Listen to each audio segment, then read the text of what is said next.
The orders came down on a Tuesday morning in October, delivered by a stone-faced major who wouldn't meet my eyes. 24 hours to assemble a team, 48 hours to wheels up. Antarctica. Communications equipment installation. Complete radio silence once we were on the ground. I'd been expecting something like this for months. The kind of assignment that comes with too many classified stamps and not enough explanations. The major handed me a manila folder thick with personnel files and deployment schedules, then left without the usual small talk about weather or weekend plans. Communications equipment, I muttered, flipping through the paperwork. Right. Because the Army needed a full colonel and 24 soldiers to install radio towers at the bottom of the world. The personnel list was interesting. They'd given me some of my best people. Thompson, who'd been watching my back for 15 years, and Connell, who could handle himself in any situation. But mixed in were specialists I'd never worked with, guys whose files had more black ink than actual information. The kind of soldiers who got pulled for jobs that didn't officially exist. I spent the rest of that day making calls, pulling strings, and cutting through red tape. By 1800 hours, I had my team assembled in Briefing Room C at Fort Bragg. 24 men, all looking like they'd rather be anywhere else. "Gentlemen," I said, standing at the front of the room with my hands clasped behind my back. "We're going to Antarctica." A few groans, some muttered complaints about the cold. Thompson raised an eyebrow but didn't say anything. He knew better than to question orders in front of the others. "Our mission is to establish a communications network in a remote sector. We'll be completely isolated, no contact with the outside world once we're operational. The weather window is narrow, so we move fast and we move smart." Private First Class Walsh raised his hand. Kid couldn't be more than 22, still had that eager look that hadn't been beaten out of him yet. "Sir, how long are we talking about?" "Classified," I said, which was the truth. The orders didn't specify a return date, just mentioned mission completion in that vague way that meant someone else would decide when we came home. Connell leaned back in his chair, those green eyes of his taking in everything. "What kind of communications equipment, sir?" "The kind that works in sub-zero temperatures and doesn't ask questions," I replied. A few chuckles from the group. "Gear manifest is in your packets. Study it tonight. We leave at 0600 Thursday." The briefing lasted another hour, covering cold weather protocols, equipment checks, and the usual warnings about hypothermia and frostbite. Standard stuff, except for the part about radio silence. That was unusual, even for a classified mission. After I dismissed the team, Thompson lingered behind. He waited until the room cleared, then walked up to my desk. "Jim," he said, dropping the formal address now that we were alone. "What's really going on here?" I looked at my oldest friend, this guy who'd pulled me out of more bad situations than I could count. His brown eyes showed the same concern I'd been feeling since the major walked into my office. "I wish I knew, Bob. Orders came from way up the chain, above my pay grade. Communications equipment in Antarctica." He shook his head. "Since when do we need a full platoon to install radios?" "Since someone decided we do." I gathered up the files, stuffing them back into the folder. "Look, I don't like it either, but we've got our orders." Thompson nodded, but I could see he wasn't satisfied. Neither was I. But that's how it worked in the Army. You got your orders, you followed them, and you asked questions later if you were lucky enough to survive whatever they'd sent you to do. The next 2 days passed in a blur of equipment checks, medical clearances, and the endless paperwork that came with any deployment. The gear list was extensive: cold weather clothing, survival equipment, and enough communications hardware to outfit a small base. But there were items on the manifest that didn't make sense for a simple radio installation: ground-penetrating radar, excavation tools, thermal imaging equipment. I cornered the supply sergeant about it, but he just shrugged. "Orders came down from division, sir. I just pack what they tell me to pack." Thursday morning arrived gray and cold, with that October bite that promised winter wasn't far behind. The team assembled on the tarmac at 0430, looking like a collection of walking sleeping bags in their cold weather gear. The transport was a C-130, the kind of workhorse that could land on ice and take off again if the pilot was good enough. "Listen up," I called out as we loaded our equipment. "Once we're airborne, we're committed. No phone calls home, no emails, no contact with anyone outside this mission. Questions?" Specialist Rodriguez raised his hand. "Sir, what about emergency contact? Family notifications?" "Handled through command channels only." It was a standard answer that didn't really answer anything. Your families know you're deployed. That's all they need to know. The flight to Antarctica took 18 hours with refueling stops in Chile and New Zealand. Most of the guys slept, but I spent the time reviewing the mission files again, looking for details I might have missed. The communications equipment specifications were legitimate, high-frequency radios designed for polar conditions. But the secondary equipment list kept nagging at me. Why did we need ground-penetrating radar to install radio towers? We landed at McMurdo Station just long enough to refuel and pick up additional cold weather gear. The base commander, a Navy captain with 20 years of ice time under his belt, pulled me aside while the crew worked on the plane. "You sure about this location, Colonel?" He showed me our destination on a satellite map. "That's pretty far from anything. No research stations, no established supply routes." "Orders are orders, Captain." He nodded, but his expression said he'd seen enough classified missions to know when something didn't add up. "Well, you've got good weather for the next 72 hours. After that, there's a storm system moving in that'll keep you grounded for at least a week." The final leg of our journey took us over endless white expanse, broken only by the occasional mountain peak or crevasse field. The pilot, a warrant officer with more ice time than anyone had a right to survive, brought us down on a flat section of ice sheet that looked exactly like every other flat section we'd passed over. "This is it, sir," he called back from the cockpit. "GPS coordinates match your orders." I looked out the small window at absolutely nothing. No landmarks, no structures, just white ice stretching to the horizon in every direction. The wind was already picking up, blowing snow across the landing zone in sheets that reduced visibility to maybe 50 meters. "All right, people," I called out as the engines wound down. "Welcome to Antarctica. Let's get our gear off this bird and set up base camp before that weather hits." The next few hours were controlled chaos. 24 soldiers working in sub-zero temperatures to establish a temporary base in the middle of nowhere. We set up the command tent first, then the sleeping quarters, then the equipment storage. Everything had to be anchored against the wind, which seemed determined to blow our entire operation back to civilization. By the time we had camp established, the transport was already gone, disappearing into the gray sky like it had never existed. The sound of the engines faded, leaving us with nothing but wind and the crunch of snow under our boots. "Cozy," Thompson said, looking around at our new home. The command tent flapped in the wind despite being staked down with ice screws and guy lines. "Remind me to write a thank you note to whoever picked this vacation spot." I checked my watch. 1400 hours local time, though local time didn't mean much when you had 24 hours of daylight. "Let's get the communications equipment set up. Sooner we complete this mission, sooner we go home." The work was routine, but exhausting in the cold.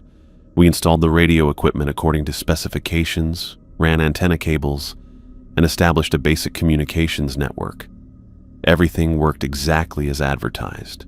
By the end of the third day, we had a fully functional radio station capable of reaching anywhere in the world, which made it even stranger when the new orders came through. I was in the command tent, running a final systems check on the radio equipment, when the encrypted message arrived. The printer chattered to life, spitting out a single page of text that changed everything. The message was brief and to the point. Our real mission had nothing to do with communications equipment. 3 weeks ago, a research satellite had detected an anomalous structure buried beneath the ice sheet at our exact coordinates. Ground-penetrating radar had confirmed the presence of something large and artificial approximately 30 meters below the surface. Our job was to dig it up. I read the message 3 times, then walked outside into the perpetual daylight. The wind had died down, leaving the landscape eerily quiet. Somewhere beneath my feet, buried under 30 meters of ice, was something that didn't belong there. I gathered the team in the command tent an hour later. 24 faces looked back at me, ranging from curious to concerned to downright suspicious. These were good soldiers, and good soldiers could smell bullshit from a mile away. "Gentlemen," I began, holding up the printed orders, "there's been a change in mission parameters." Thompson's expression didn't change, but I saw his shoulders tense slightly. Connell leaned forward, those green eyes of his fixed on the paper in my hands. "The communications equipment was cover," I continued. "Our real objective is archaeological in nature. There's a structure buried beneath this location, and we've been tasked with excavating and investigating it." The silence that followed was broken by Corporal Hayes clearing his throat. "Sir, what kind of structure?" "Unknown. Satellite imagery suggests it's artificial, but beyond that, we're going in blind." "How long has it been down there?" This from Walsh, who looked like he was trying to process the idea of finding buried buildings in Antarctica. "Also unknown. Could be recent, could be ancient. That's what we're here to find out." Rodriguez raised his hand. "Sir, are we talking about some kind of research station? Maybe something the Russians left behind?" "Could be," I said, though the classified briefing materials suggested something much older. "We'll know more once we start digging." I spent the next hour going over the new mission parameters, equipment assignments, and safety protocols. The thermal imaging gear would help us locate the structure's exact position. The excavation tools would get us down to it. The ground-penetrating radar would map its layout before we went inside. When I dismissed the team, Thompson stayed behind again. This time, Connell lingered as well, pretending to organize his gear while obviously listening to our conversation. "Jim," Thompson said quietly, "this doesn't feel right. Since when does the Army send a full platoon to dig up old buildings?" "Since someone decided whatever's down there is important enough to classify," I replied. "Look, I don't like being lied to any more than you do, but we're here now, and we've got a job to do." Connell looked up from his equipment check. "Sir, if I may, this could be a significant discovery. Archaeological finds in Antarctica are extremely rare. We might be looking at something that could rewrite history." There was something in his tone that made me look at him more carefully. Connell had always been enthusiastic about his assignments, but this was different. He sounded almost excited about the prospect of digging up whatever was buried beneath us. "Maybe," I said, "but our job isn't to rewrite history. It's to follow orders and document what we find." That night I lay in my sleeping bag listening to the wind and thinking about the mission. The official story about communications equipment had been a complete fabrication. Someone had gone to a lot of trouble to get us here under false pretenses, which meant whatever was buried beneath the ice was important enough to lie about. I thought about the equipment manifest, all those items that hadn't made sense for a radio installation.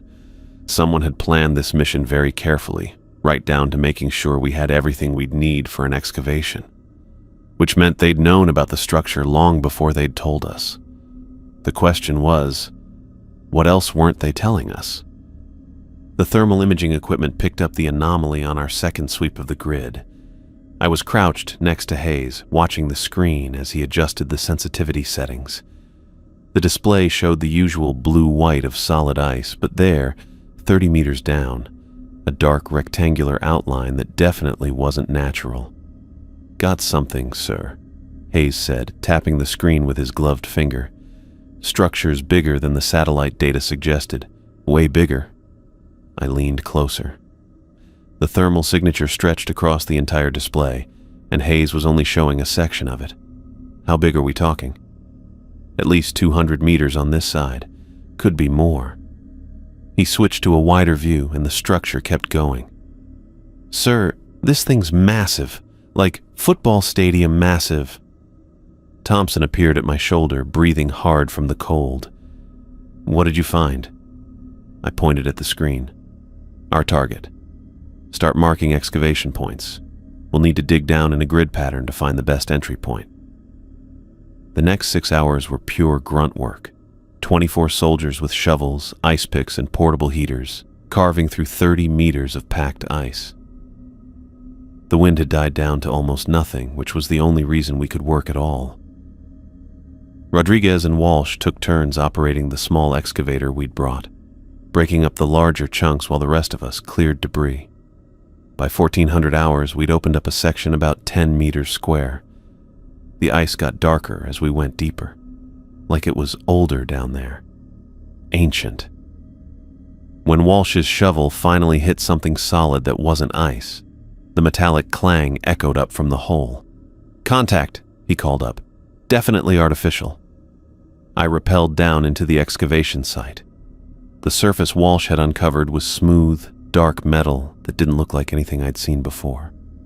Not steel, not aluminum. It had this weird quality where it seemed to absorb light instead of reflecting it. When I ran my gloved hand across it, the metal was warm to the touch despite being buried under 30 meters of ice. "Keep digging," I called up. "Find an edge or an opening." It took another 2 hours to expose enough of the structure to see what we were dealing with. The metal surface sloped downward at a precise angle, too precise to be natural. As we cleared more ice, the shape became obvious. We were standing on top of a pyramid. "Jesus Christ," Thompson muttered when he saw the full outline. "How old is this thing?" The entrance was on the north face, about 15 meters down from where we'd started digging. It wasn't a door exactly, more like a rectangular opening cut into the metal surface. No hinges, no handles, just a dark gap that led into the structure. When I shined my flashlight into it, the beam seemed to get swallowed up after about 10 meters. "Connell, Rodriguez, Walsh, you're with me for initial reconnaissance," I said. "Everyone else, secure the perimeter and keep digging. I want this entire entrance cleared by 1800 hours." The four of us descended into the pyramid. The opening led to a corridor that was perfectly straight and about 3 meters wide. The walls were the same dark metal as the exterior, covered with symbols carved deep into the surface. The symbols weren't like anything I'd ever seen, not Egyptian hieroglyphs, not Chinese characters, not even close to any alphabet I knew. They were geometric patterns that seemed to shift when you weren't looking directly at them. Our footsteps echoed in the corridor, but the sound was wrong somehow.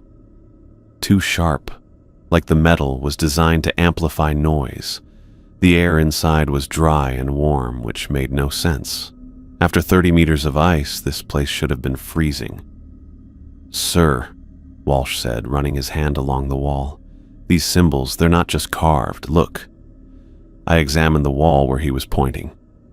The symbols weren't just cut into the metal. They were inlaid with some kind of different material that caught our flashlight beams and reflected them back in strange colors. Blues and greens that seemed to pulse. The corridor opened into a larger chamber after about 50 meters. Our lights revealed a space that had to be at least 30 meters across, with a domed ceiling that disappeared into darkness above us. More symbols covered every surface, arranged in complex patterns that hurt to look at for too long. "No dust," Rodriguez observed.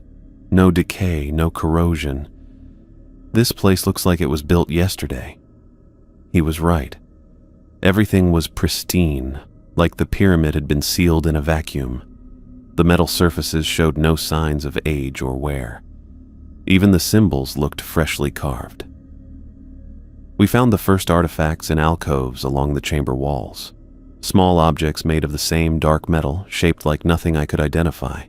Some were geometric, perfect spheres and cubes and more complex shapes that seemed to fold in on themselves. Others were more organic looking, like tools designed for hands that weren't quite human. "Document everything," I told the team. "Photos, measurements, exact locations. Don't move anything until we know what we're dealing with." Connell was examining one of the larger artifacts, a cylindrical object about the size of a coffee can. "Sir, this is incredible. The craftsmanship is beyond anything I've seen.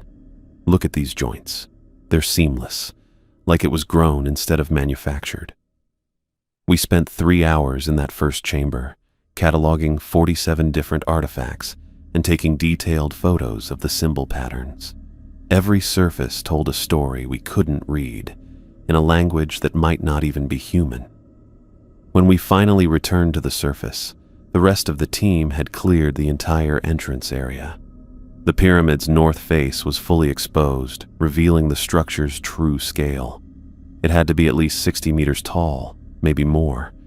The entrance we'd found was just one of several openings visible along the exposed wall. That night, I sat in the command tent writing my report to headquarters. The encrypted transmission took 20 minutes to send, and the response came back within an hour. 3 words: continue investigating. Report daily. I established the exploration routine the next morning. Teams of 4 would enter the pyramid in 8-hour shifts, with strict check-in protocols every 2 hours. No one went in alone, and everyone carried emergency beacons. We'd map the structure systematically, chamber by chamber, documenting everything we found. Thompson pulled me aside after the briefing. "Jim, what do you think we're really dealing with here?" I looked back at the pyramid entrance, that dark opening that seemed to watch us. "I don't know, Robert, but whatever built this place, they weren't from around here." Over the next week, we discovered that the pyramid extended much deeper than our initial scans had revealed. The structure had at least 6 levels below the entrance chamber, connected by corridors that branched and twisted in patterns that defied easy mapping.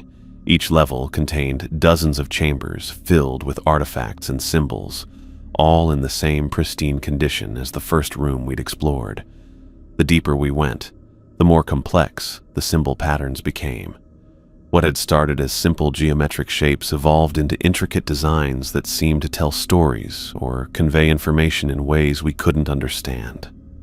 Hayes, who had some background in linguistics, spent hours trying to find patterns or repetitions that might indicate a written language, but came up empty. "It's like they're not symbols at all," he told me after his 3rd day of analysis. "More like instructions, or maybe warnings." The artifacts got stranger too. We found chambers filled with objects that looked like machinery, but with no obvious power source or moving parts. Other rooms contained what might have been artwork, sculptures, and reliefs that depicted scenes we couldn't interpret, showing figures that were almost human, but not quite right. Rodriguez discovered the most unsettling find on day 6. In a chamber 3 levels down, he found a room filled with what looked like sleeping alcoves carved into the walls. Each alcove was sized for a human body, but the proportions were slightly off. Too long in some places, too narrow in others. "Sir," he said when he showed me the room, "I think this place was designed for people, just not people like us." The first signs were subtle. Rodriguez would pause mid-sentence during briefings, staring at the wall like he was listening to something the rest of us couldn't hear. Hayes started checking his watch obsessively, even though time didn't mean much down here in the endless, artificial light. Walsh developed this habit of looking over his shoulder every few steps, like someone was following him. I chalked it up to stress. We'd been underground for 3 weeks now, living in artificial light, breathing recycled air, sleeping in shifts. The isolation was getting to everyone. Hell, it was getting to me too. I'd catch myself staring at those shifting symbols on the walls, wondering if they were actually moving or if my eyes were just playing tricks. "Sir, you need to see this." Thompson's voice cut through my thoughts. I followed him deeper into the pyramid, past chambers we'd mapped and cataloged, down corridors that seemed to stretch forever. The walls here were different, the symbols more complex, layered in patterns that hurt to look at directly.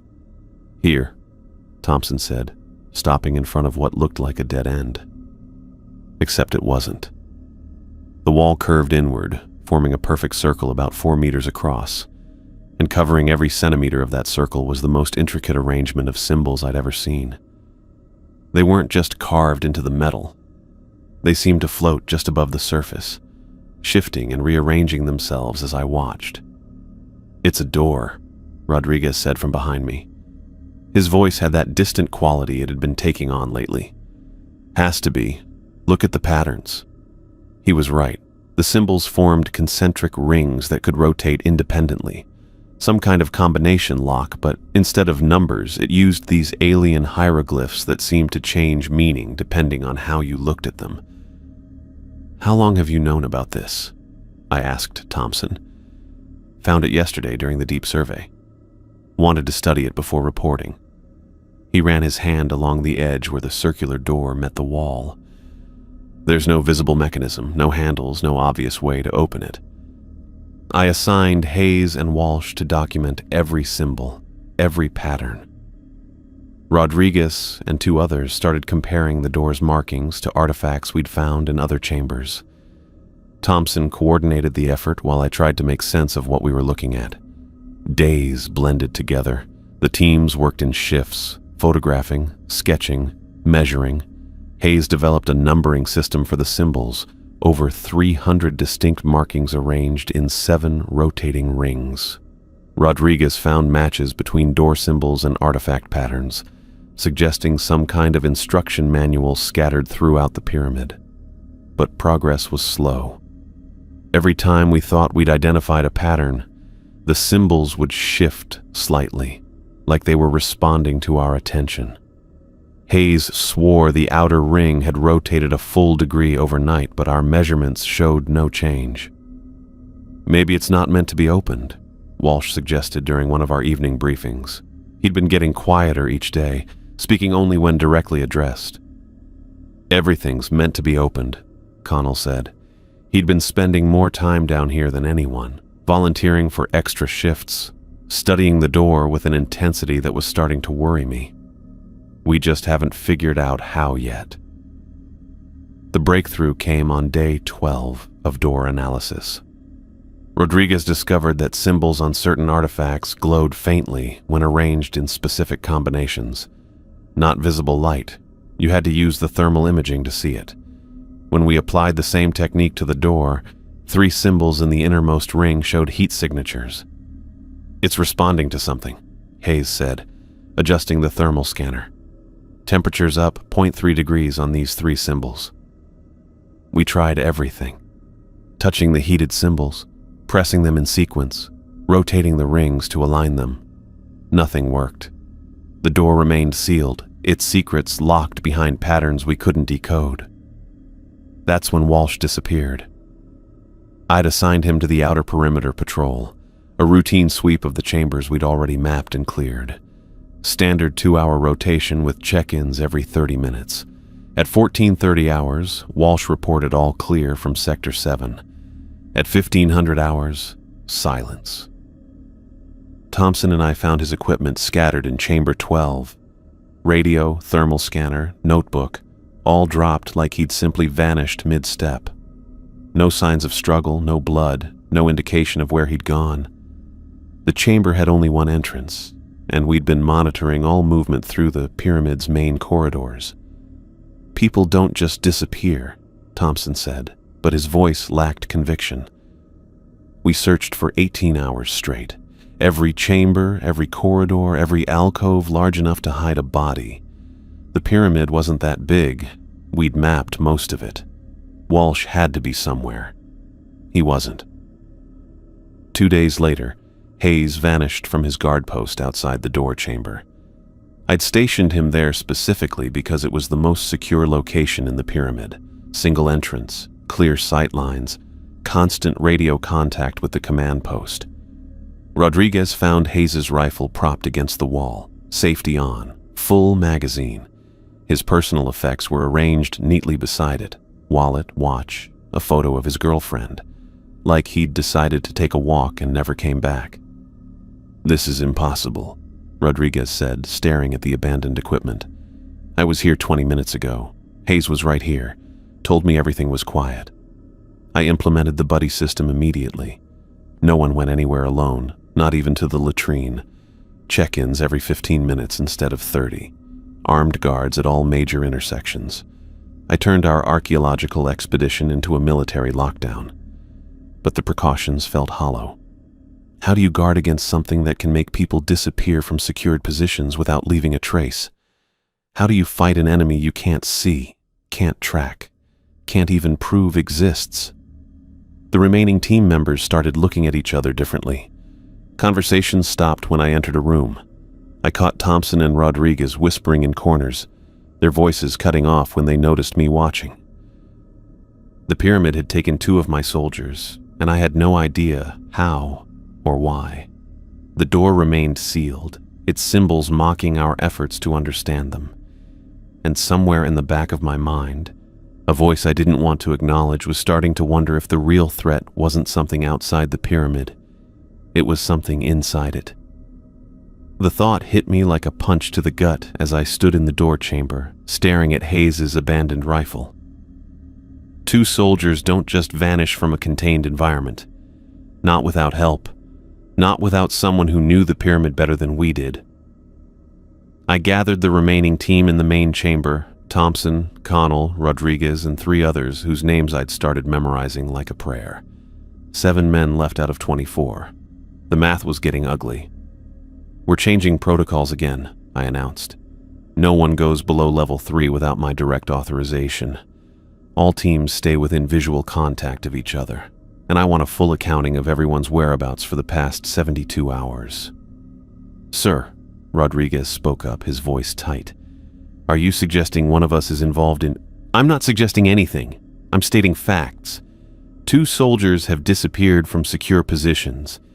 Either this pyramid has capabilities we don't understand, or someone's been moving through it without our knowledge." The silence that followed was thick enough to cut. I watched their faces, looking for tells, for guilt, for anything that might give me a clue. Thompson met my eyes steadily. 15 years of partnership there, trust built in foxholes and firefights. Connell stared at the floor, jaw working like he was chewing over something unpleasant. Rodriguez kept glancing toward the corridor that led to the door chamber. "What about the door?" Connell asked suddenly. "Maybe Walsh and Hayes found a way to open it. Maybe they went through and got trapped on the other side." "The door hasn't moved," Thompson said. "We've been monitoring it constantly." "Have we?"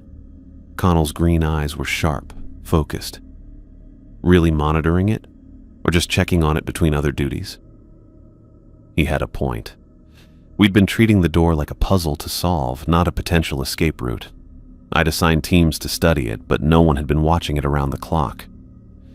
"Rodriguez, I want continuous surveillance on that door. 2-man teams, 4-hour shifts. If so much as a symbol twitches, I want to know about it."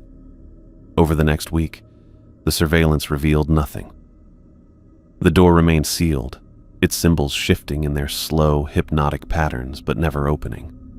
The thermal signatures Hayes had detected continued to pulse faintly, like a heartbeat made of heat. But the atmosphere in our camp grew more poisonous by the day. Accusations flew in whispered conversations. Rodriguez started avoiding Connell, claiming the Irishman gave him the creeps. One of the other soldiers, Private Martinez, accused Thompson of knowing more than he was letting on about the missing men. "This is exactly what it wants," Thompson said to me privately on day 6 after Hayes' disappearance. We were in my quarters, voices low. "Whatever's in this place, it's turning us against each other." "What's in this place is us," I replied. 7 soldiers and a lot of stress. "Jim." Thompson used my first name, something he rarely did on duty. "I've known you for 15 years. I've seen you handle impossible situations. But this," he gestured toward the pyramid walls, "this isn't natural. The way the symbols move, the way people just vanish, the way everyone's starting to act paranoid and suspicious. It's like the place is alive." I wanted to dismiss his concerns, to chalk them up to the same stress affecting everyone else, but I'd been having the dreams too. Dreams of walking through corridors that didn't match our maps, of finding rooms full of artifacts that rearranged themselves when I wasn't looking directly at them. Dreams of voices speaking in languages that predated human speech. "Even if you're right," I said, "what do you want me to do? Abandon the mission? Leave Walsh and Hayes behind? They're already gone, Jim. Whatever happened to them, we're not going to find them by staying here and letting this place pick us off one by one. But I couldn't abandon the mission, not with so many questions unanswered, not with that door still sealed and mocking our efforts. Command expected results, and I'd built my career on delivering them. The next morning, I found Rodriguez standing in front of the door, alone. "Where's your partner?" I demanded. He turned slowly, and for a moment I didn't recognize the expression on his face.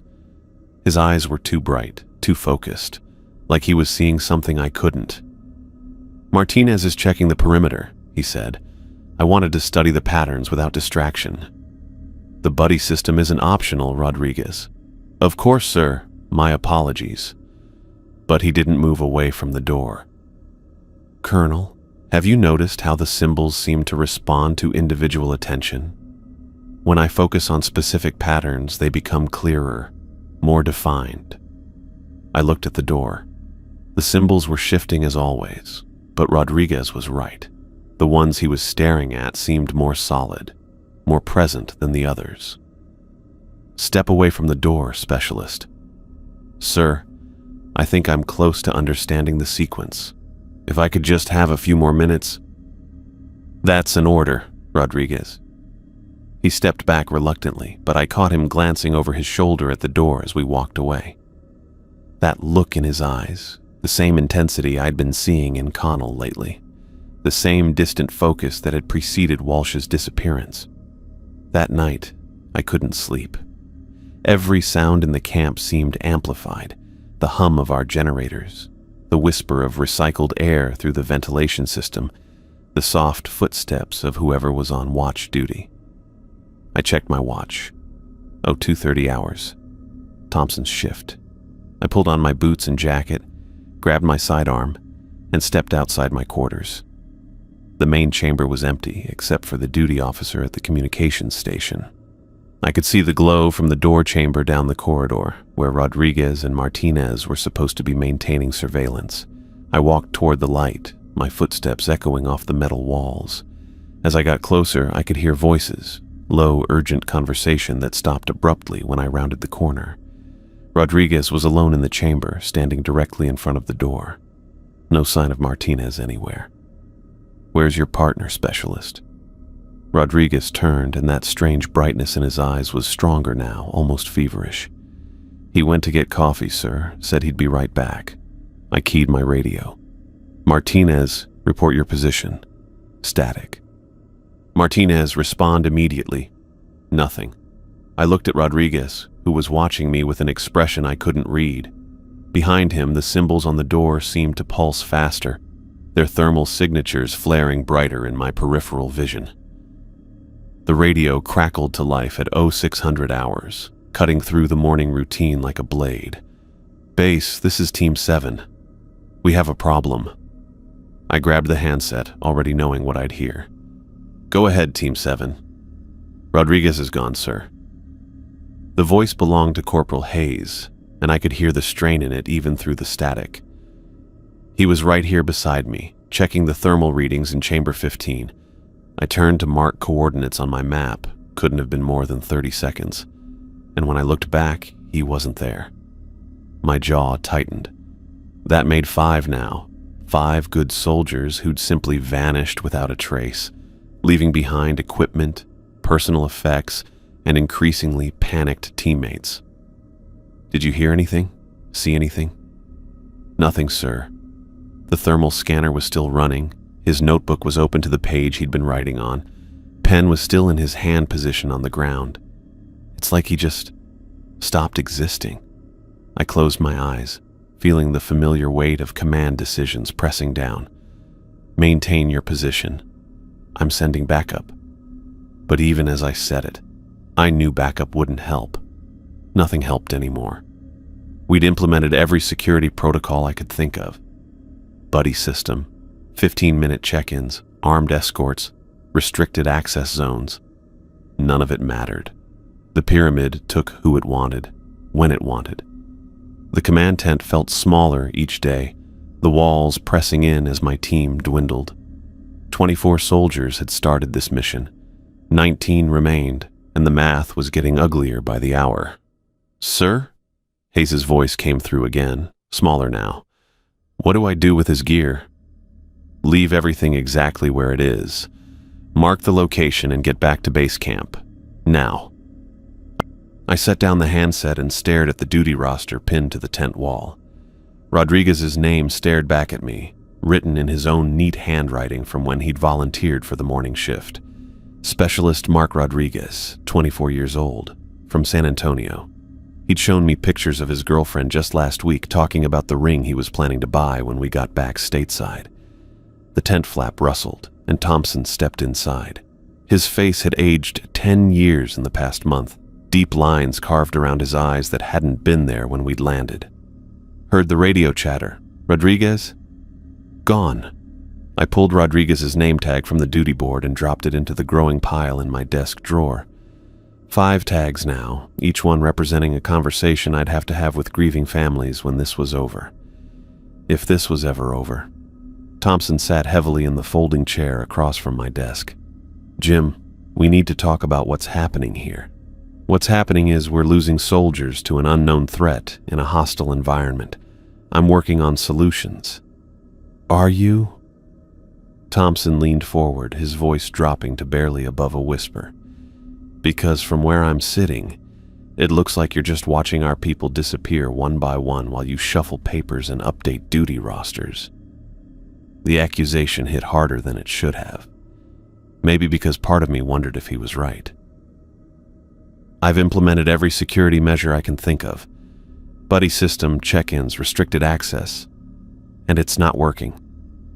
Thompson's interruption was sharp, cutting. 5 men, Jim. 5.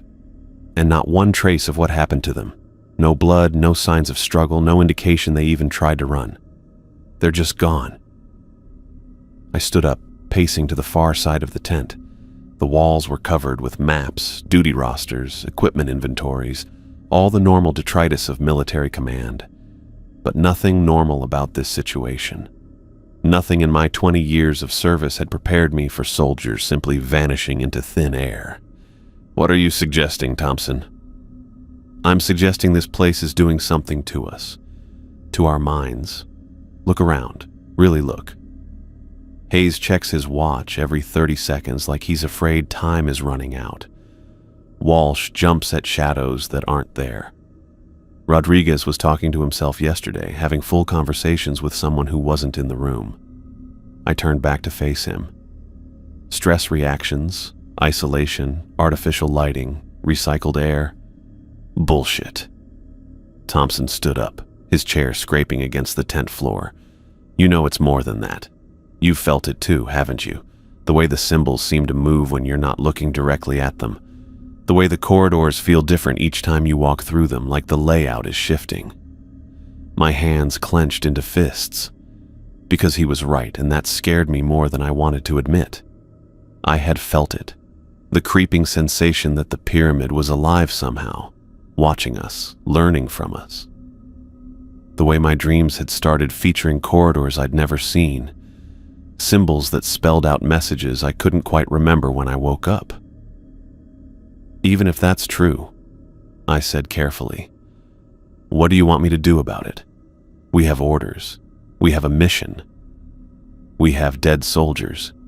Thompson's voice rose, then dropped back to a whisper, as he remembered how sound carried in the thin air. "And more dying every day. How many more before you admit this place is killing them?" Before I could answer, voices erupted outside the tent, angry, overlapping, getting louder by the second. I pushed through the tent flap with Thompson right behind me. Half my remaining team stood in a rough circle near the equipment storage, voices raised in accusation and denial. At the center of it, Connell stood with his arms crossed, that same calm expression he'd worn since the first day. Too calm, considering Rodriguez had just vanished from his sector. "Always volunteering for the solo assignments," Walsh was saying, his young face flushed with anger and fear. "Always the first to go into new areas, always the last to come back." "I follow orders," Connell replied, his Irish accent making the words sound almost musical. "Same as everyone else." "Do you?" Hayes stepped closer, his hand resting on his sidearm. "Because it's funny how people only disappear when you're around. Funny how you never seem bothered by any of this." The circle tightened, and I could see the situation spiraling toward violence. These were good soldiers, trained professionals, but fear and isolation were turning them into something else, something dangerous. "Stand down, all of you." My command voice cut through the argument, and the circle reluctantly opened. "Back to your duties. Now." "Sir," Walsh said, not moving. "With respect, we have a right to know what's happening to our people. And we have a right to know why Sergeant Connell seems to be the only one who's not affected by whatever's going on here." Connell's green eyes found mine, and for just a moment I saw something flicker there. Amusement, satisfaction. It was gone too quickly to be sure. "I'm affected," Connell said quietly. "I'm just better at controlling it." "Controlling what?" Hayes demanded. "The fear, the paranoia, the way this place gets into your head and makes you see threats where there aren't any." Connell's gaze swept the circle of soldiers. "Makes you turn on your own teammates instead of focusing on the real problem." "And what's the real problem?" Walsh's voice was shaking now, barely controlled. Connell smiled, and it didn't reach his eyes. "The pyramid doesn't want us here, and it's going to keep taking people until we leave." The silence that followed was broken only by the wind howling across the ice above us. I could see the fear in my soldiers' faces, the way they looked at each other with suspicion and mistrust. Unit cohesion was disintegrating before my eyes. "Enough." I stepped into the center of the circle.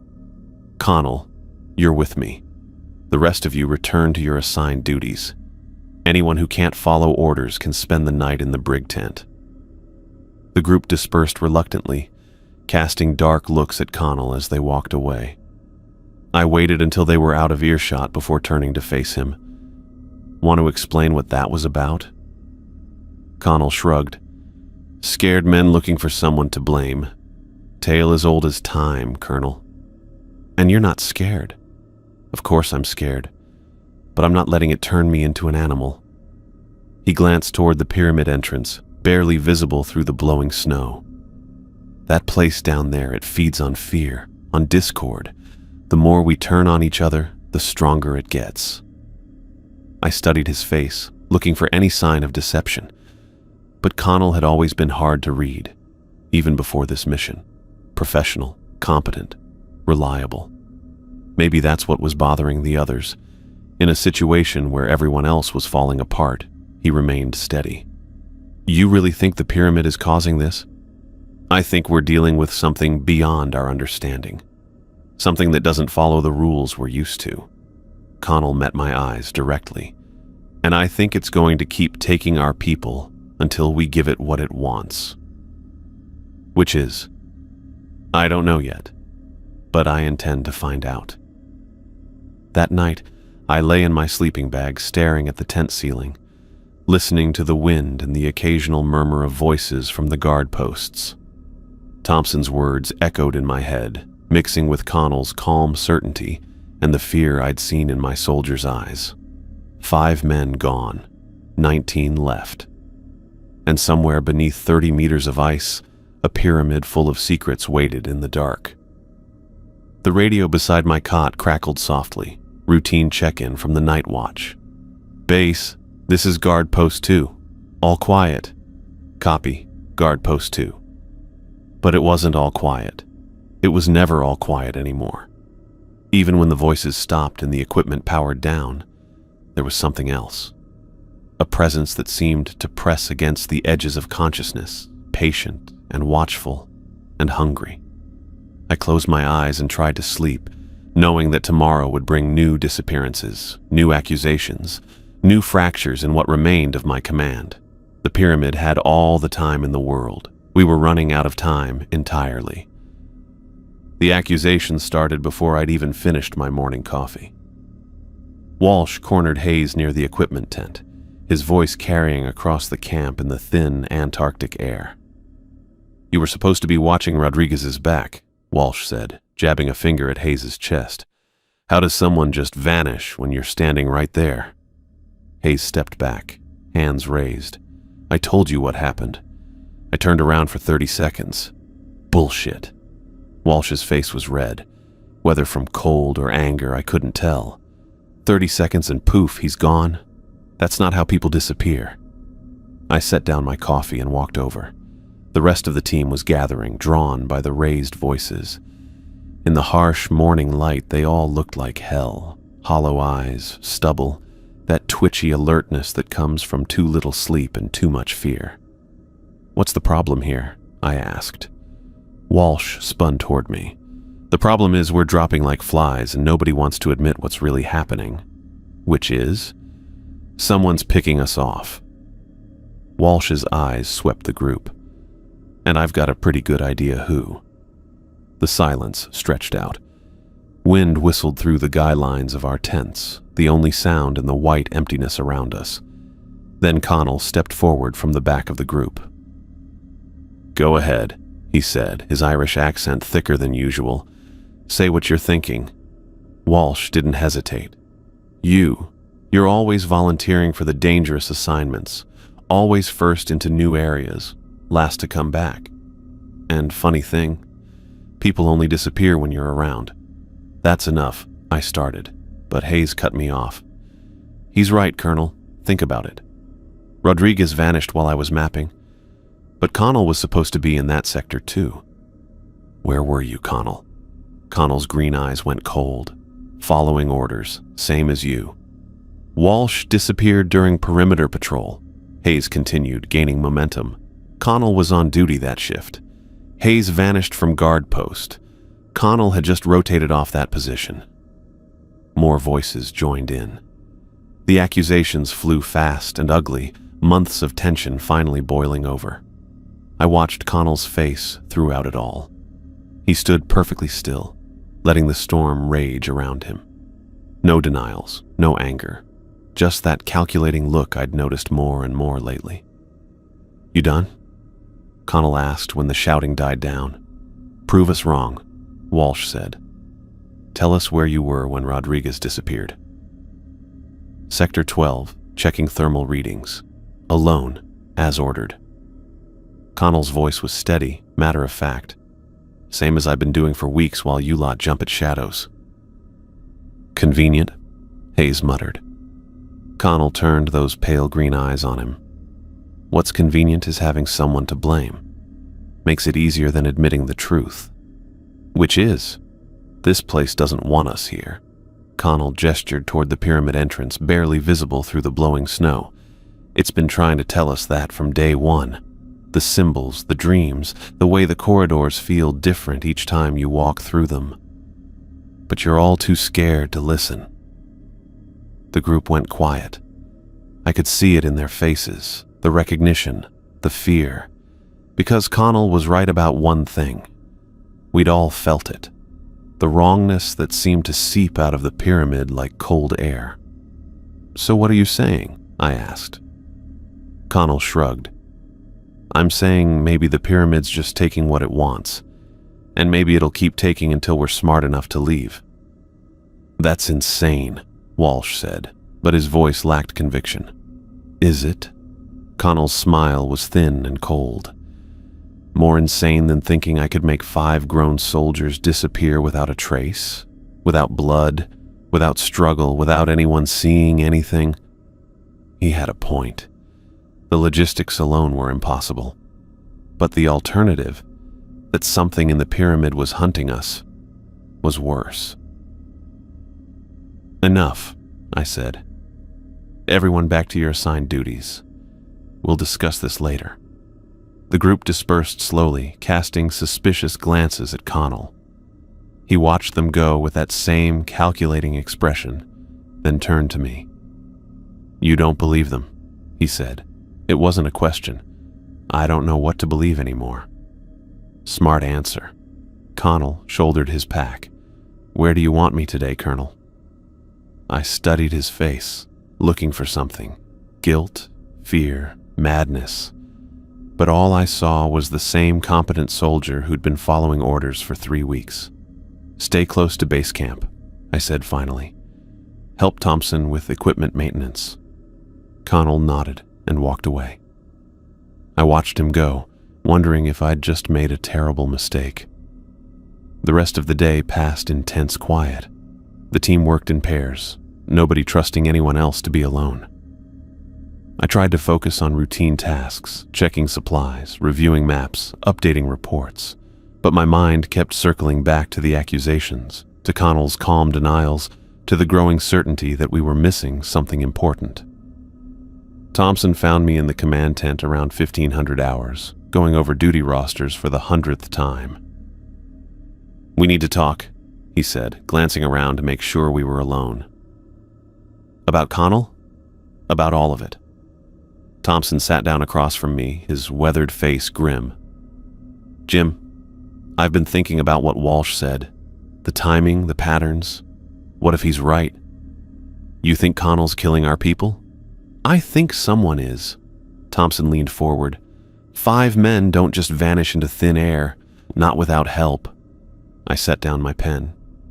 "You've known Connell for years. You really think he's capable of this?" 3 weeks ago? No. But 3 weeks ago, none of us were capable of a lot of things. Thompson rubbed his eyes. "This place changes people, Jim. You felt it. The way it gets inside your head. Makes you think things, see things." "So you're saying the pyramid made him do it?" "I'm saying maybe it found the right person to work through." Thompson's voice dropped to a whisper. "Someone who could get close to the others. Someone they'd trust." Before I could respond, shouts erupted from outside. We rushed out to find the team gathered around the equipment area again, but this time, the mood was different, panicked instead of angry. "Thompson's gone," Hayes said as soon as he saw us. "He was supposed to be on watch at the pyramid entrance. When I went to relieve him, his post was empty." My blood went cold. "When did you last see him?" 1400 hours. He was setting up for his shift, checking his gear. Hayes' hands shook as he spoke. "I found his rifle propped against the entrance marker. Safety on, full magazine. His radio was on the ground next to it, still tuned to our frequency. Any signs of struggle? Nothing. It's like he just left everything and walked away." I looked around the group, counting faces. 12 men left out of 24. Thompson, my oldest friend, the one person I'd trusted completely, was gone. "Search teams," I ordered. 2-man groups, 15-minute check-ins, cover every mapped section of the pyramid. "What about Connell?" Walsh asked. The accusation in his voice was unmistakable. I found Connell in the crowd, standing slightly apart from the others. His expression was unreadable. "Connell was with me all afternoon," I said, "helping with equipment maintenance." It was a lie. Connell had been in and out of the command tent, running various errands. There'd been plenty of time for him to slip away, but I couldn't bring myself to voice the suspicion that was growing in my mind. The search took 6 hours. We combed through every chamber, every corridor, every alcove we'd mapped. Nothing. Thompson had vanished as completely as the others, leaving behind only his equipment and a growing sense of dread. That night, I sat alone in Thompson's quarters, going through his personal effects, standard military gear, a few photos from home, some paperback novels. Nothing unusual until I found his journal, tucked under his sleeping bag. Most of the entries were routine. Duty logs, weather observations, equipment notes. But the final entry, dated yesterday, made my hands shake as I read it. The influence is getting stronger. I can feel it in my dreams now, showing me things that haven't happened yet. Or maybe they have, and I just don't remember. The symbols move when nobody's watching. I've seen them. The corridors change too, leading to places that weren't there before. Someone's given into it completely. I can see it in their eyes. That bright, feverish look like they're listening to something the rest of us can't hear. They're not fighting it anymore. They're helping it. Jim needs to seal this place and get us out before it's too late. The pyramid doesn't just want to be found. It wants to be fed. And it's found the perfect way to do it. If something happens to me, check the sealed chamber behind the door. The answers are there. But be careful who you trust. The pyramid has already chosen its servant. I read the entry 3 times, my mind racing. Thompson had figured something out, something that got him killed. And now he was gone, just like the others. I folded the journal and slipped it into my jacket. Outside, I could hear the team settling in for another sleepless night.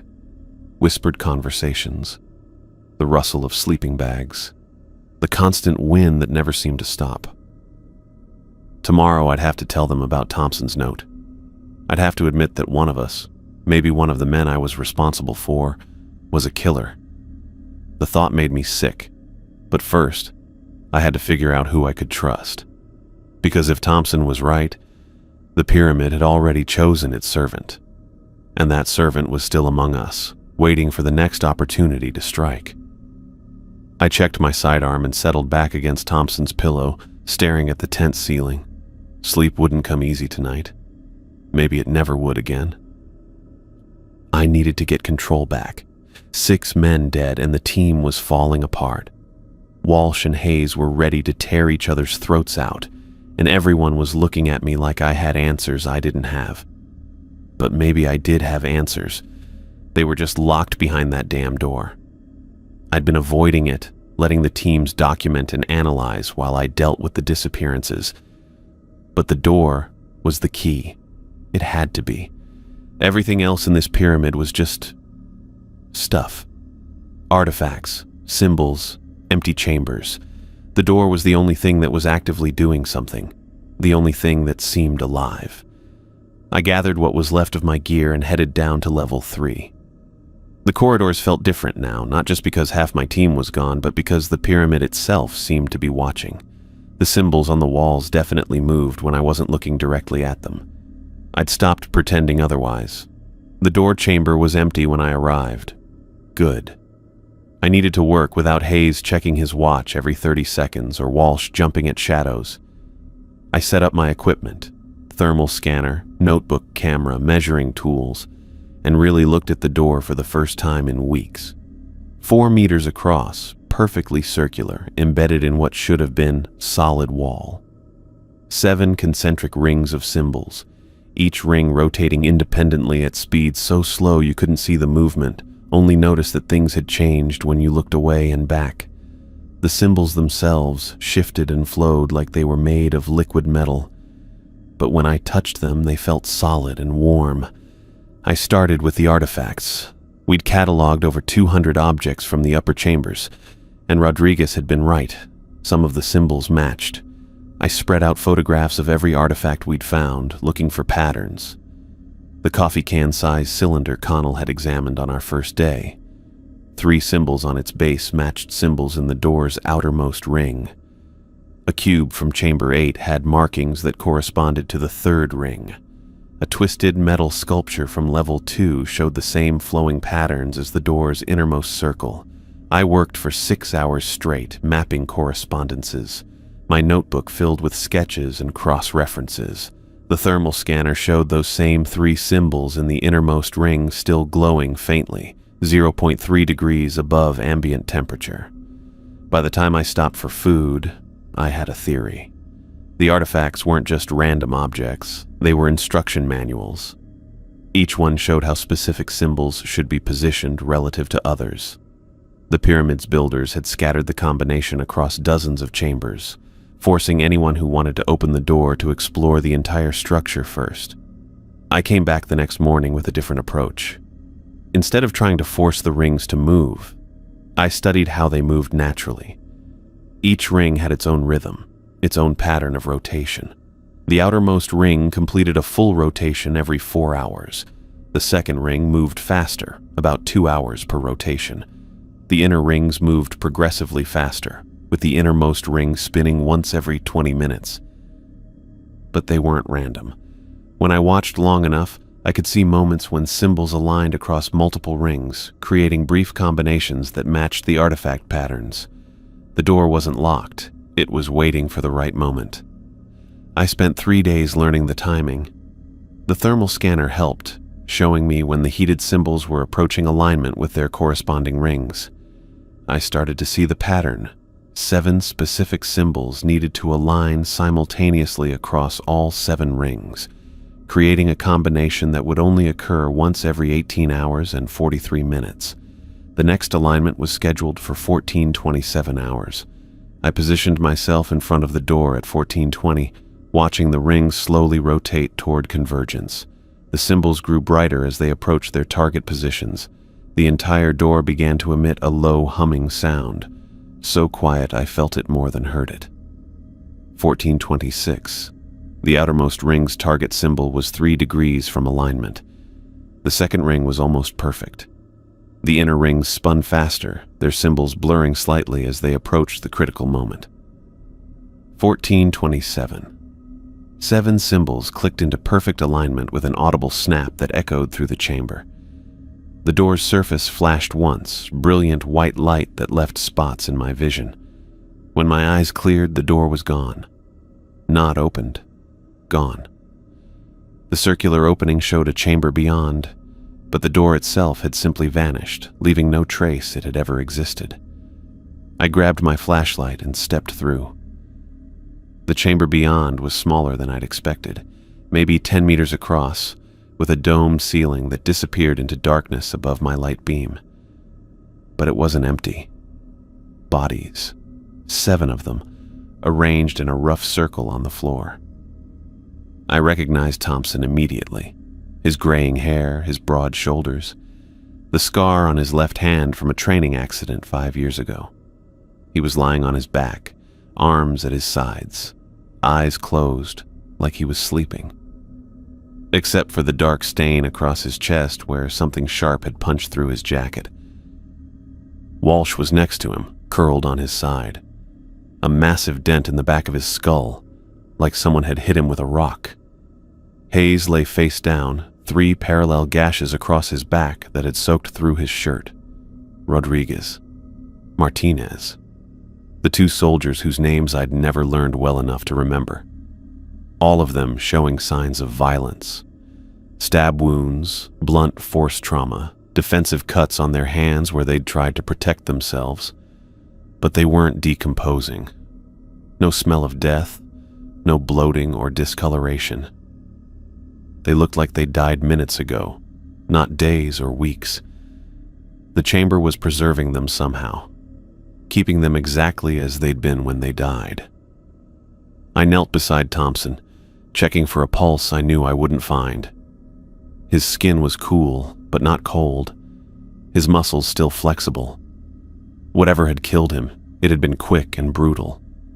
The wound in his chest was precise, angled upward toward the heart. Professional. I stood up slowly, my flashlight beam sweeping across the other bodies. All of them showed the same thing. Violence, but controlled violence. Someone who knew how to kill efficiently and quietly. Someone who could overpower trained soldiers without giving them a chance to fight back or call for help. Someone they trusted enough to get close. The chamber walls were covered in the same flowing symbols as the rest of the pyramid, but these were different. Darker, more aggressive. They seemed to writhe in my flashlight beam, forming patterns that hurt to look at directly. And in the center of the far wall, carved deep into the stone, was a message in English. They saw too much. They had to be stopped. Below it, scratched in smaller letters, "You're next." I knelt beside Thompson's body, my hands shaking as I checked for a pulse one more time. Nothing. The wound in his chest was precise, angled upward toward his heart. Professional. Deliberate. Footsteps echoed behind me in the chamber. I spun around, my hand instinctively reaching for my sidearm. Connell stood in the circular doorway, his lean frame silhouetted against the corridor's dim light. His green eyes swept across the 7 bodies arranged around the chamber, and his expression didn't change. No shock, no horror, nothing. "You found them," he said quietly, his Irish accent more pronounced than usual. "Connell." I kept my voice steady, though my heart was hammering. "How did you get in here? The door, I've been watching you work on it for days." He stepped into the chamber, his boots making soft sounds on the metal floor. "Timing the rotations, learning the patterns. You're not the only one who can read the symbols." The way he moved was different, controlled, predatory. Like he belonged here. "You knew about this place." It wasn't a question. Connell nodded slowly, his gaze moving from body to body. "I knew what you'd find eventually. What you had to find. Did you?" I couldn't finish the question, but I didn't need to. "Kill them?" Connell's thin mouth curved into something that might have been a smile. "Yes." The word hit me like a physical blow. 6 weeks of searching, of wondering, of watching my team disappear one by one. And here was the answer, standing 3 meters away with blood on his hands. "Why?" My voice came out as a whisper. Connell stepped closer, and I could see his eyes clearly now. They were bright, feverish, but completely lucid. "The pyramid showed me things, Colonel. Visions. What happens when the outside world learns about this place? What they'll do with what's down here." He gestured at the walls, at the symbols that seemed to pulse with their own light. "This isn't just some archaeological find. It's a weapon, a tool, something that can reshape reality itself, and humanity." He shook his head. "We're not ready for it. We'll never be ready for it."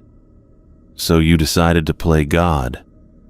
Anger was replacing the shock now, hot and sharp in my chest. "I decided to protect our species." Connell's voice remained calm, matter of fact. "The pyramid made me understand. It chose me to be its guardian, to keep its secrets safe. By murdering your own team? By eliminating witnesses?" He reached behind his back and pulled out a combat knife, the blade catching the strange light from the walls. Thompson figured it out first. Started asking too many questions. The others would have followed eventually. I backed away, my hand closing around the ice pick on my equipment belt. "And now you're going to kill me too?" "You and the 4 men waiting back at camp." Connell advanced slowly, the knife held low and ready. "Then I'll seal the entrance and stay here. The pyramid wants a guardian, and I'm willing to serve." "You're insane." "Am I?" He tilted his head, studying me like I was an interesting specimen. "Look around you, Colonel. 7 men dead for weeks, but their bodies haven't decomposed. The symbols that move when you're not watching. The corridors that change layout between visits. This place operates by rules we don't understand, and it's been teaching me those rules." He was close enough now that I could see the dried blood under his fingernails. Thompson's blood, Walsh's, all of them. "The pyramid doesn't want to be found," Connell continued. "It's been waiting down here for thousands of years, and it's not ready to be disturbed. I'm just helping it maintain its privacy." I pulled the ice pick free, the metal cold against my palm. "I won't let you hurt anyone else." Connell's smile widened. "You don't have a choice." He lunged forward, the knife aimed at my chest. I threw myself sideways, crashing into the chamber wall as the blade whistled past my ribs. The symbols under my hand flared bright blue, and for a split second I felt something vast and alien brush against my mind. Connell spun and came at me again, this time slashing upward. The knife caught me across the shoulder, slicing through my jacket and into muscle. Pain exploded down my arm, but I managed to swing the ice pick in a wild arc. The point scraped across his ribs, drawing blood but not stopping him. He grabbed my wrist with his free hand, his grip like iron, and drove his knee into my stomach. Air rushed out of my lungs and I doubled over, gasping. "The pyramid chose well," Connell said, raising the knife above his head. "You've been a good soldier, Colonel. But this is where your service ends." I threw my weight forward, driving my shoulder into his midsection. We crashed to the floor together, rolling between the bodies of my dead men. Connell's knife hand was pinned under my weight, but he managed to work it free and slash at my face. I jerked my head back, feeling the blade part the air inches from my nose, and brought the ice pick down hard. Connell twisted at the last second, and the point buried itself in the metal floor, sending vibrations up my arm. He rolled away and came up in a crouch, blood seeping from the cut on his ribs. "You're only making this harder on yourself." "Good." I yanked the ice pick free and circled away from him, keeping Thompson's body between us. "I want it to be hard." Connell feinted left, then came right, the knife moving in a professional pattern I recognized from combat training. He'd been planning this for weeks, maybe longer, studying us, learning our weaknesses. The blade caught me across the chest, opening a line of fire from my collarbone to my sternum. Blood soaked through my shirt, warm and sticky. I stumbled backward, my vision starting to blur at the edges. "Almost over," Connell said softly. "Just let it happen, Colonel. Join your men." He came at me one final time, the knife aimed at my heart. I waited until the last possible second, then stepped aside and drove the ice pick forward with everything I had left. The point took him in the neck, just below his jaw. His eyes went wide with surprise and the knife tumbled from his fingers. Blood poured down his chest, dark and thick in the chamber's strange light. Connell tried to speak, but only a wet gurgling sound came out. He reached up toward the ice pick, his fingers trembling. Then his knees buckled and he collapsed beside Rodriguez's body. I stood over him, swaying on my feet, watching the light fade from his green eyes. The chamber seemed to pulse around us, the symbols on the walls growing brighter and more agitated. My shoulder and chest were on fire, and I could feel blood running down my arms. The ice pick protruded from Connell's neck at an odd angle, its handle slick with blood. His face had gone pale, but there was something almost peaceful in his expression, like he'd finally found what he was looking for. My legs gave out and I dropped to my knees beside Thompson's body. The chamber spun around me, the symbols blurring into streams of light. I tried to reach for my radio, but my arms wouldn't obey. Blood loss was dragging me down into darkness. The last thing I saw before everything went black was Connell's body, lying motionless among the others. 8 soldiers now arranged in their eternal circle in the heart of the pyramid. I came to slowly, like swimming up from the bottom of a deep, dark pool. My head felt like someone had been using it for batting practice, and every breath sent sharp pain through my chest and shoulder. The taste of copper filled my mouth. "Easy, sir. Don't try to move yet." The voice belonged to Hayes. I forced my eyes open and found myself staring up at the domed ceiling of the chamber, but something was different. Portable lights had been set up around the perimeter, casting harsh white light across the metal walls. The symbols weren't glowing anymore. They'd gone back to their normal, dark state. "How long was I out?" My voice came out as a croak. "About 6 hours." Hayes knelt beside me, checking the bandages wrapped around my shoulder and chest. "Rodriguez found you when you missed your 1800 check-in. Took us another hour to figure out how to get the door open again." I tried to sit up, but Hayes pressed a hand against my good shoulder. "Sir, you lost a lot of blood. We need to keep you still until the medics arrive."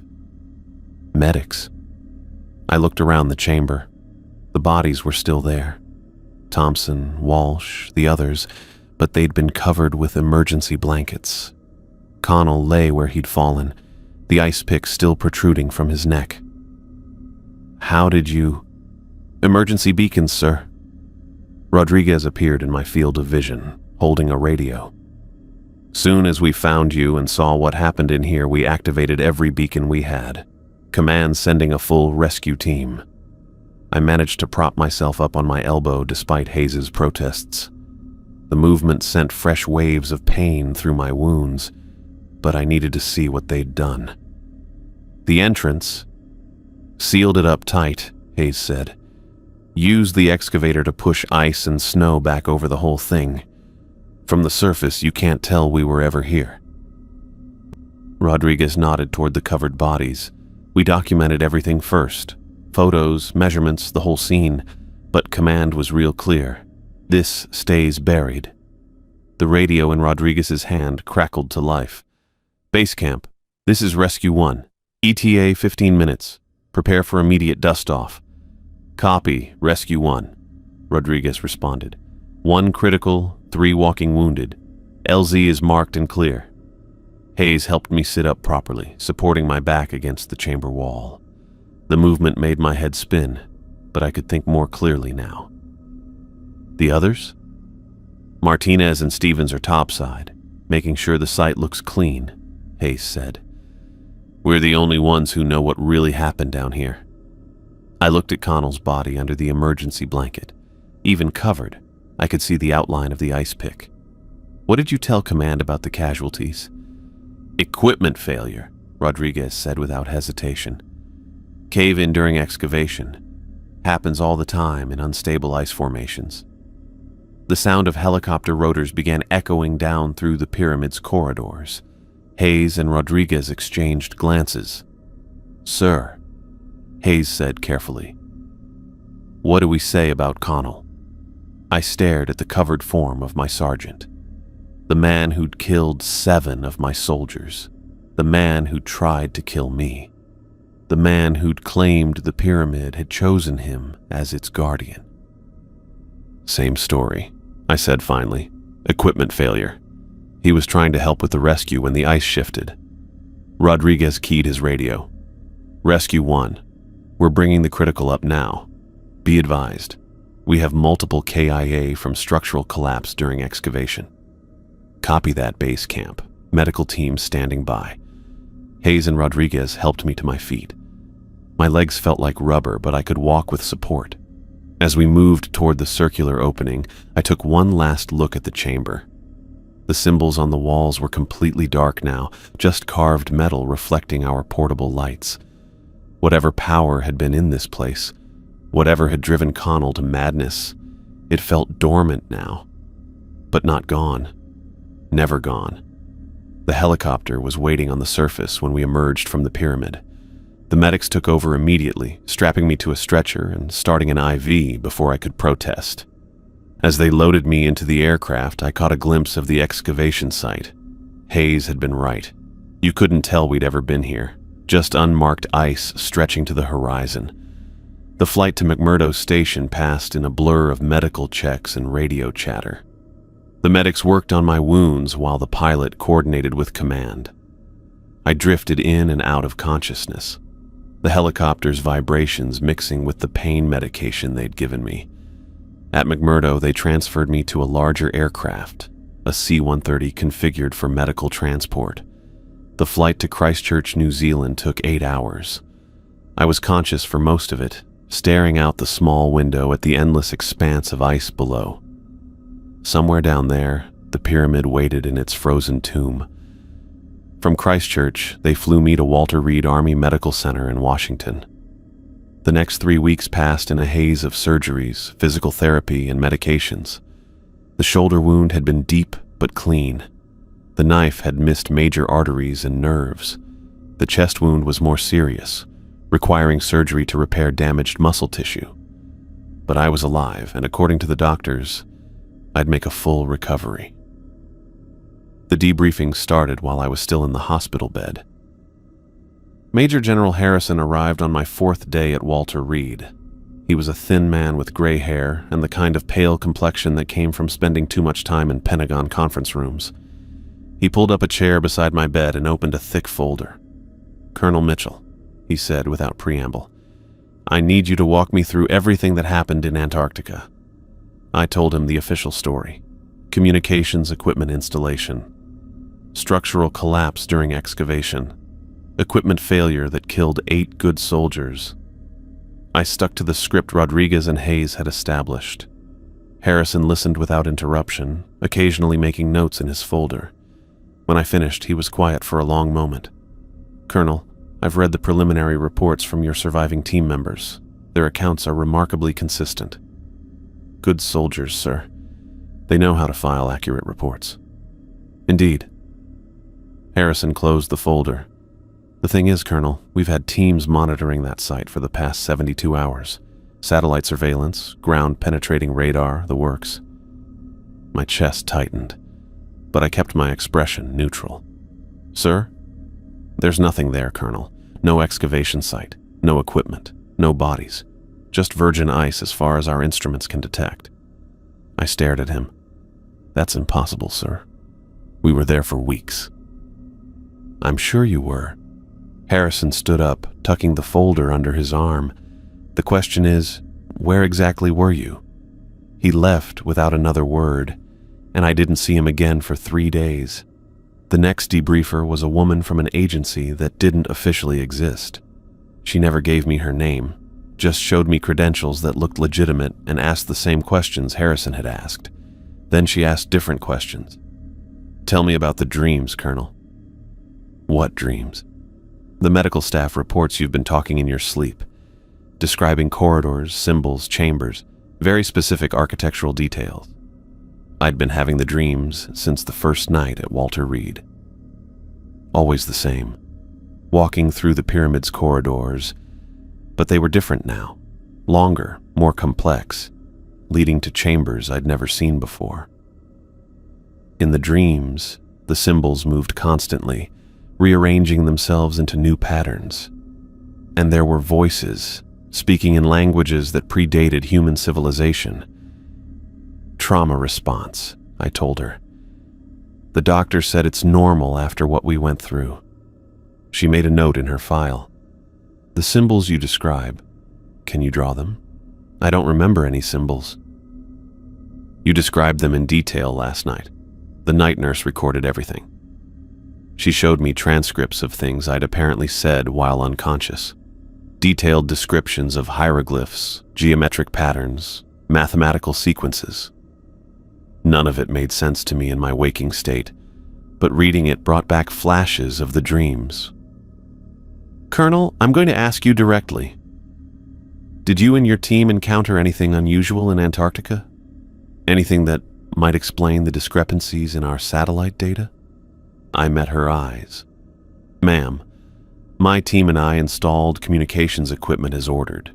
During excavation to establish a stable foundation, we experienced a structural collapse that resulted in 8 casualties.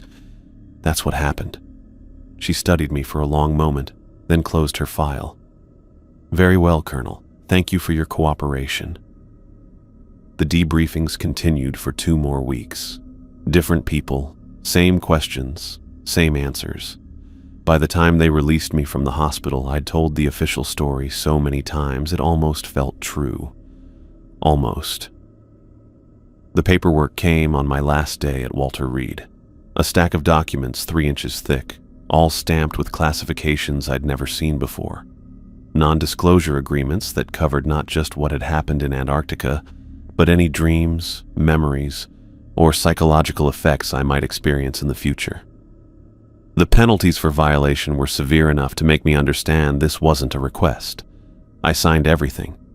They gave me a month of medical leave and a new assignment, a desk job at the Pentagon reviewing logistics reports, safe, quiet, far from anything that might trigger unwanted memories, the kind of assignment they gave to officers who'd seen too much. The dreams didn't stop. Every night I walked through those corridors again, but they were changing, expanding, becoming something larger than what we'd found. In the dreams, I could read the symbols now. They told stories of civilizations that had risen and fallen before humans learned to make fire. They described technologies that could reshape reality itself, and they warned of guardians who would do anything to protect those secrets. Sometimes in the dreams, I found Connell waiting for me in the chamber with the door. He still had the ice pick in his neck, but he could speak. "You should have listened," he'd say. "It's not finished with us yet." I'd wake up in a cold sweat, checking the locks on my apartment door, looking out the windows for signs of surveillance. The rational part of my mind knew it was trauma, PTSD, the normal psychological aftermath of what I'd experienced. But the part of me that had touched those symbols, that had felt the pyramid's alien presence, knew better. 3 months after Antarctica, I was sitting in my Pentagon office reviewing supply manifests when Rodriguez called. "Sir, I think you should know. Hayes is dead." The phone felt heavy in my hand. "What happened?" "Car accident. Single vehicle. No witnesses. Drove straight into a bridge abutment at 60 miles per hour. Suicide?" "That's what they're calling it. But sir, I talked to him last week. He was having the dreams too. The same ones you described in the hospital." I closed my eyes. "Rodriguez, we can't talk about this over the phone." "I know, sir, but I had to tell you. Martinez is missing too. Hasn't reported for duty in 3 days. His apartment's empty. No forwarding address." After Rodriguez hung up, I sat in my office staring at the supply manifests without seeing them. The official story was holding. As far as the world knew, we'd lost 8 soldiers to equipment failure in Antarctica. The site had been sealed, the evidence buried under tons of ice and snow. The survivors had been debriefed, medicated, and reassigned to safe positions. But something was still out there. Something that had chosen Connell as its guardian, and maybe wasn't finished choosing. I opened my desk drawer and pulled out the bottle of sleeping pills the doctors had prescribed. I'd been avoiding them, afraid of what I might say in my sleep. But the dreams were getting stronger, more vivid. Sometimes I woke up with dirt under my fingernails, though I couldn't remember how it got there.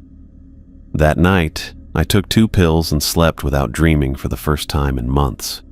But when I woke up, there was a message written on my bathroom mirror in what looked like condensation. "The door is still open."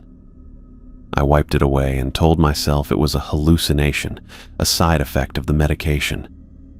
But deep down, in the part of my mind that had touched alien symbols and felt the pyramid's presence, I knew the truth. We'd sealed the entrance, but we hadn't closed the door, and somewhere in the ice, in chambers we'd never mapped, something was still waiting.